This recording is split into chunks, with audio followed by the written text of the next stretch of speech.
Hey guys, I just got back from picking up my car and I felt like I needed to make this video. How I make 600 bucks a month renting my car out on Turo. お前はもう死んでいる。 I'll be gone, I'll be stuck, I'm gone, I'm gone, I'm done. Bitch, yeah, she said she wanna fuck. Turo is an app that allows you to rent out your car, almost similar to Airbnb. Instead of having people rent through Enterprise, they can rent out your car specifically using the app. It does offer additional insurance just in case anything does happen. It's very clear cut about what time they're picking up, the location. They have a check-in, check-out. They let you know when the person has received the car, dropped off the car. Yeah, it's a pretty cool and safe way to rent out your car. To start, I have a 2015 Mazda 3 Sport. I rent it out for about $37 a day. Some weekends, if it's a holiday weekend, I might hike up the price a little bit more.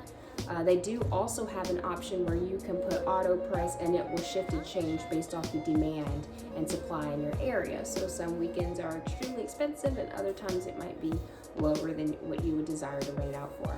And I pay about $150 for my note, and then my insurance is $120. My insurance is through State Farm, and I also did the Steer Clear program with State Farm, so it took off $500 from my insurance. That Steer Clear program, you can get it on your phone. You turn it on when you want to, when you don't want to. So, I mean, you could take a whole month and you finally rack up your 5 hours, submit it, and you get $500 off. So, total for my car and car insurance, I'm looking at about $270 a month. And I make about a good $600 using Turo. I think a good idea to know if it's worth using Turo, if I can rent out my car for 1/3 of the month and it covers my note and insurance, then I think it is a good deal. Just to go through my routine, usually someone will book my car using the Turo app. I get the notification someone wants to rent your car for these 3 days. I look through their profile, maybe they have previous reviews. If they have 1 star, I'm not renting to them. I just can't risk it. Good stars, I'm gonna rent it to you. If they have no stars, maybe they have no reviews, maybe they're new to Turo, I'll go ahead and rent it. They usually tell you why they're renting your car. If not, I have a template, which if you message me, I can provide you with templates. My template will just say, hey, thank you for choosing my car. What do you plan on using my car for? Usually they're trying to visit family or business meetings, or they just want to explore Atlanta, whatever it may be. And I'm like, okay, great. Thanks for choosing my car. I'm happy to provide you with it. Please send me a picture of you holding up your driver's license. I don't want someone else sending me a random driver's license and it's not theirs. I want to make sure they look like the person, because when you check in, they will give you the name and birth date of the person that is renting your car, and you can check that with the driver's license. They can either upload their picture using the add photo section inside the Turo app, or they can text you directly the picture. Once when they've sent me that, then I'm like, great, perfect, I received your picture, and I give them the location of the car and what the code is for the lockbox. And I also give them instructions with how to access it, just in case they're not familiar. And they're like, great. The day before I rent out my car, I will go ahead and get it cleaned. The best way to do this is get a monthly membership. So I had one where it was $20 for the whole month, and you could vacuum out your car yourself, and the car goes through the machine car wash, and it was quick and easy. And I let them know that in my templates, like, great, I'll leave the car here. It will be cleaned and fueled up. So I leave the car with a full tank of gas, and then I go and take the car. I usually have someone else with me driving their own car, so they can drive me back home now that I'm in a house. Like I said, when I was in an apartment complex, I could just leave it at the leasing office and they can come and get it. Put the lockbox on there with the key. They then access it, get the key. They're on their way. They come back, they check out. You come back and check back in. You look at your car, everything looks good. You take pictures to show everything looks good. You put in the miles, make sure they use the right amount of miles, because for mine at least, if they go over a certain amount of miles during a certain time, they get charged extra. I drop off my car at a location close to me, and this lockbox sits in the window of the car. You pull the window up and it closes in on the lockbox.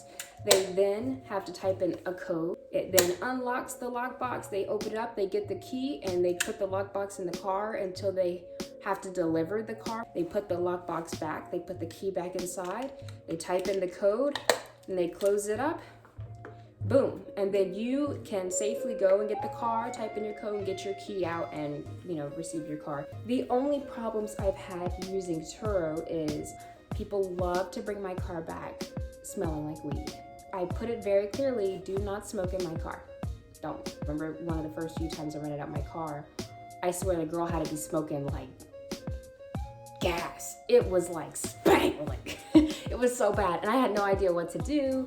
I remember like trying to do baking soda in the car and the vacuuming it up. It did not work. I remember just trying to drive around with the windows down. It did not work. I remember even trying to get one of those bombs from Advanced Auto Parts, and it did not work. It took one of my stoner friends to be like, you just need blunt spray from a gas station. $3 blunt spray. This is the blunt spray I use. It's called Blunt Life. The scent is sexy. But anyway, I do 2 sprays in the front and then 2 sprays in the back. I roll up my windows and let it soak in for maybe an hour or 2. And then after that, I roll down the windows and let it vent out, or I drive around with the windows down. Works every time. If someone does destroy your car in any type of way, you then call Turo directly and you let them know this is what happened to my car. You have to make sure you have your pictures. So that's why it's very important to take all of the pictures when you're doing the check-in section and the checkout section. So you can easily show this is what it looked like before and this is what it looked like after. Turo, you need to do something about this. They will usually tap into the insurance policy that is tied for that transaction, and they'll go ahead and send you the funds to get that fixed. There's 3 different types of insurances Turo offers. I use the one I think that's in the middle, so like every transaction they take out 30% for that insurance. I'm not 100% on the different insurances. That's something for you to choose and decide what you think will be best for you. For those who are very risk averse and don't want any sort of problems, I would really check to make sure that the loan you have your car through allows you to rent out your car. Because if you're renting out your car and let's say your whole car gets totaled and then your bank's like, well, what the heck? You weren't supposed to be renting out your car, period. It could cause some legal problems if your bank does not allow you to rent out your car while you still have financing on that car. But yeah, I just want to give you a little information on how I rent my car out on Turo. It's been quite profitable. I don't remember the last time I've ever actually had to pay my car note and car insurance out of pocket. DM me with questions if you have any, and I will provide the links for the Turo app. And if you would like any templates for what to say when you're using Turo, DM me as well. I do charge a slight fee for that one, but that can all be discussed in the DM. So thank you guys so much. Mwah.